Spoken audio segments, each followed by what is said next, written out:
Hai, jumpa lagi bersama saya Bosco Buding di channel YouTube saya. Kali ini saya akan membuat tutorial G-Square dengan menggunakan aplikasi SPSS. Sebelum kita memulai tutorial kita, saya ingin menerangkan sedikit tentang apa itu G-Square. Jadi G-Square sendiri adalah uji yang berguna menguji hubungan atau pengaruh dua variabel nominal dan mengukur kuatnya hubungan antara variabel yang satu dengan variabel nominal lainnya. Jadi, Chi-square merupakan salah satu jenis uji komparatif non-parametris yang dilakukan pada dua variabel, di mana skala data kedua variabel adalah nominal. Kita lanjut saja tutorialnya. Yang pertama kita harus menyiapkan data terlebih dahulu. Jadi datanya saya sudah siapkan di Excel. Oh ya teman-teman, ini saya sedikit menguji Chi-square berdasarkan stigma yang berkembang di masyarakat. Wah, terkadang orang menilai sifat seseorang itu dengan melihat fisiknya. Jadi di sini saya sedikit membuat sampling. Ada 20 sampling yang menentukan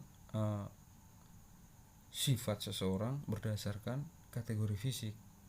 Jadi rambut keriting, mata merah, kulit hitam itu selalu diidentikan dengan sifat-sifat yang kasar. Oke, tabelnya seperti ini, bisa dilihat sendiri. Sifat kasar sendiri saya kasih kode 1, terus baik saya memberi kode 2.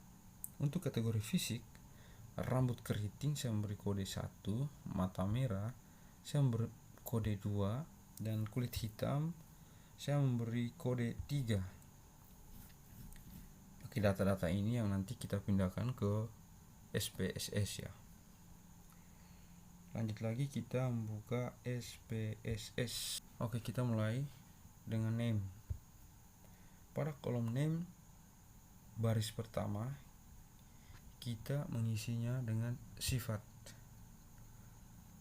Kita singkatnya SFT ya. SFT ya. Terus pada baris kedua untuk kategori fisik kita menyingkatnya dengan KFSK.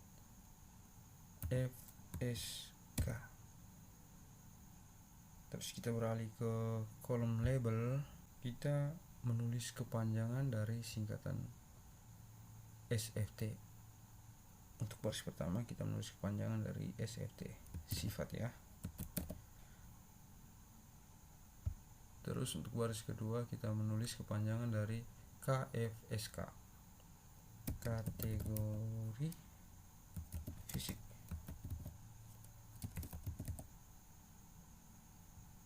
Untuk value sendiri, values label, value-nya kita isi 1, labelnya kita isi kasar, kemudian kita klik add. Value 2, labelnya kita isi baik, kemudian kita add, terus kita klik OK. Lalu untuk kategori fisik, value yang kedua value-nya kita isi 1 untuk rambut keriting.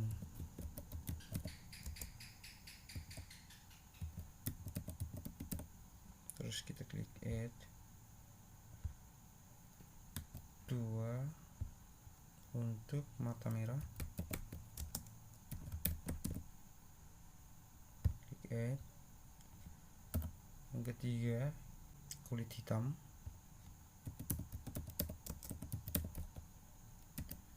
terus kita klik add. Terus kita klik OK.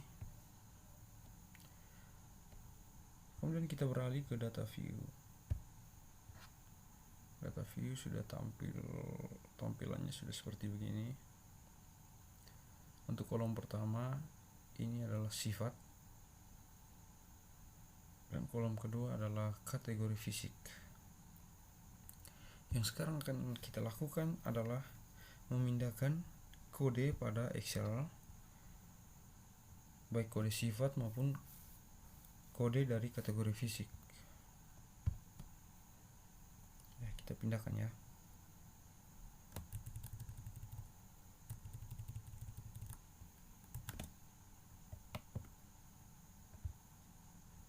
Kode sifat kita pindahkan ke kolom sifat pada SPSS. Begitu juga kode kategori fisik kita pindahkan ya. Caranya dengan mengcopy kemudian mempastenya.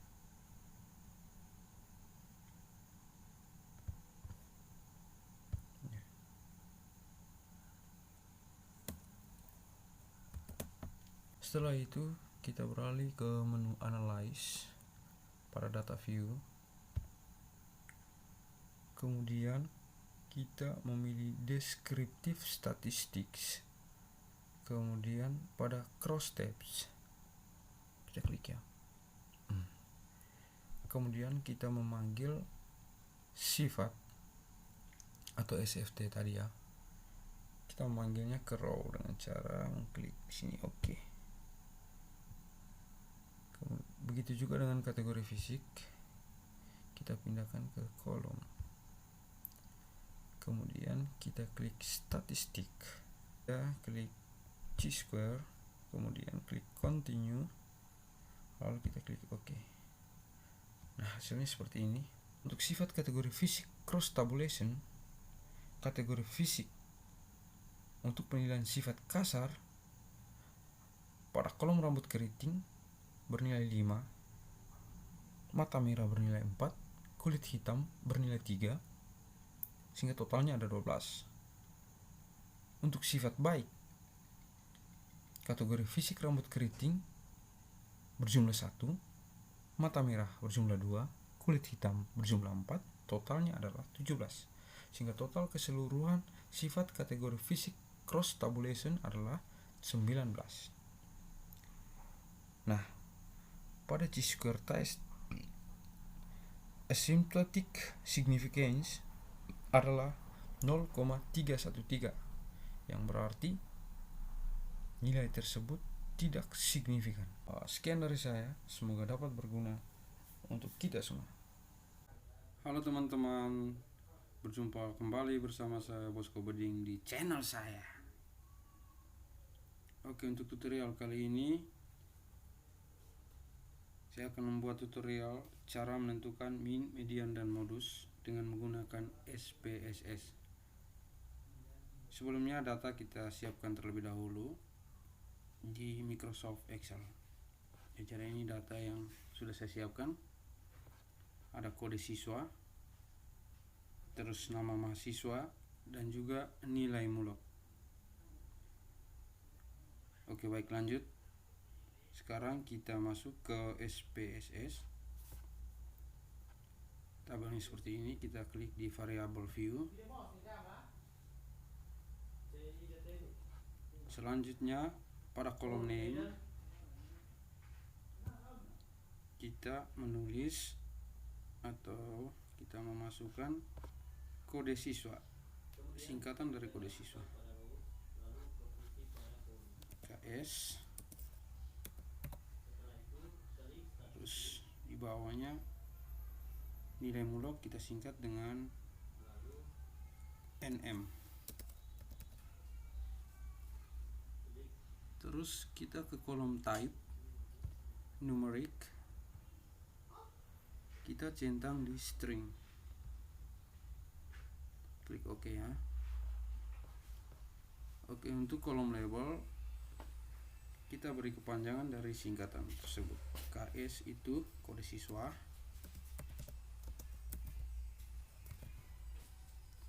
NM itu nilai mulok,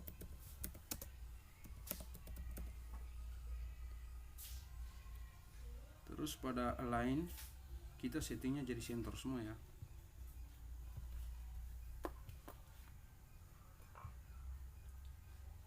Oke, seperti ini. Kemudian kita view datanya, kita klik data view. Oke, rubah seperti ini. Selanjutnya kita akan memasukkan kode siswa yang telah kita siapkan terlebih dahulu tadi, dan juga nilai muluk. Caranya adalah copy paste dari Excel. Oke, baik, kita lanjut.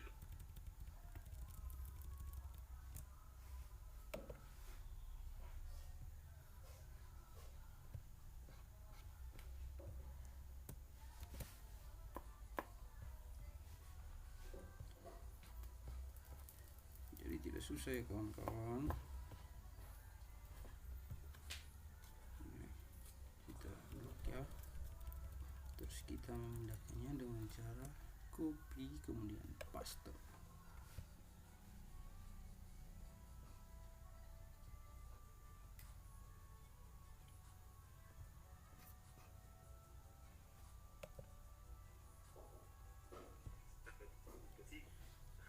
Oke, hasilnya seperti ini. Selanjutnya kita klik pada menu analyze,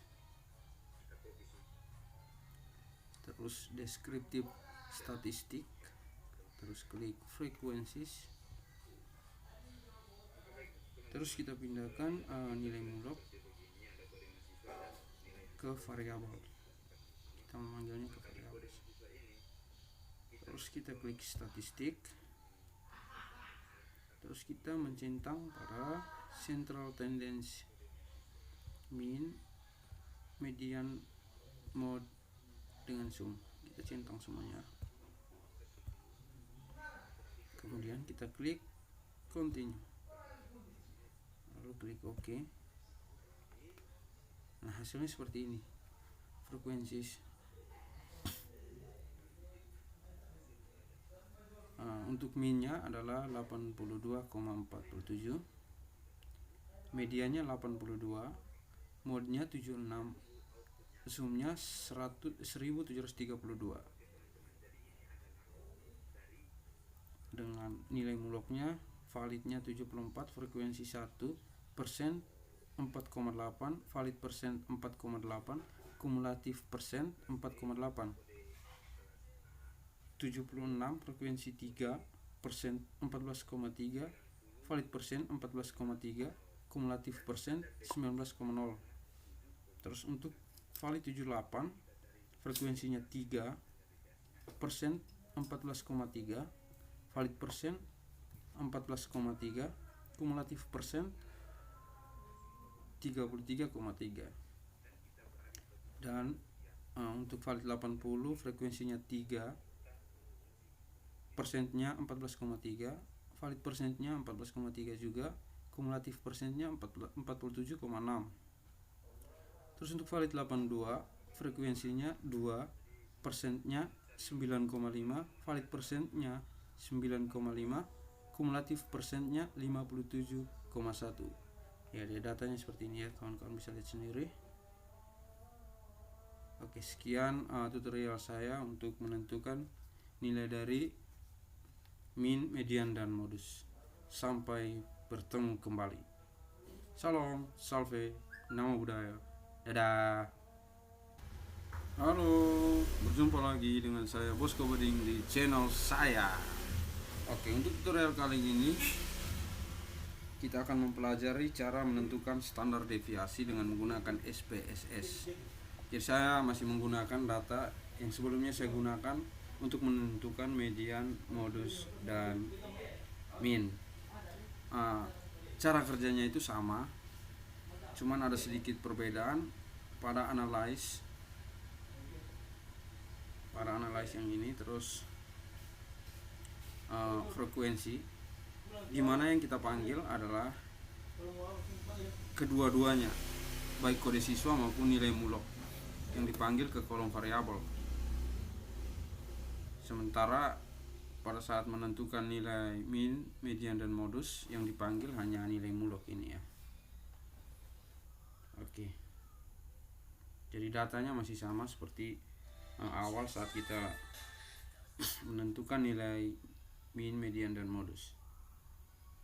Ya, soalnya kita kembalikan. Ya, jadi yang dipanggil itu dua-duanya ya, kode siswa kita panggil, nilai mulok pun kita panggil ke variabel S. Kemudian kita lanjutkan dengan mengklik statistik. Nah, di sini ada perbedaannya juga. Jika pada menentukan min, median, dan mode, kita mencentang min, median, mode juga dengan zoom. Namun pada menentukan standar defisiasi yang kita centang hanya min, median, dan mode. Ya, jadi ini kita hapus ya, tidak dicentang. Oke. Terus kita klik di standar defisiasi. Ya, ini standard deviation. Kita klik, terus kita continue ya. Nah, kita continue, terus kita oke. Nah, hasilnya seperti ini. Jadi pada tabel statistik validnya 21 untuk kode siswa dan nilai muloknya 21. Sementara missingnya 0 untuk kode siswa dan nilai muloknya 0 juga. Sementara min, median, dan mode masih sama. Ada sedikit perbedaannya di sini, di mana kita sudah mengetahui standar defisiasinya. Ya, ini standard deviation 5,51. Jadi standar deviationnya ini bagus ya, kualitasnya tinggi ya. Kita lanjut. Untuk nilai mulot valid 74, frekuensinya 1, persennya 48, valid persennya 4,8, kumulatif persennya 4,8 juga. Valid 76, frekuensinya 3, persennya 14,3, valid persen 14,3, kumulatif persen 19,0. Untuk valid 78, frekuensinya 3, persennya 14,3, valid persennya 14,3, dan kumulatif persennya 33,3. Valid 80, frekuensinya 3, persennya 14,3, valid persennya 14,3, kumulatif persennya 47,6. Untuk valid 82, frekuensinya 2, persennya 9,5, valid persennya 9,5, kumulatif persennya 57,1. Ya, ini bisa diperhatikan tabelnya sampai terakhir di bawah. Validnya 92, frekuensinya 1, persennya 44,8, valid persennya 4,8, juga kumulatif persennya 100 ya.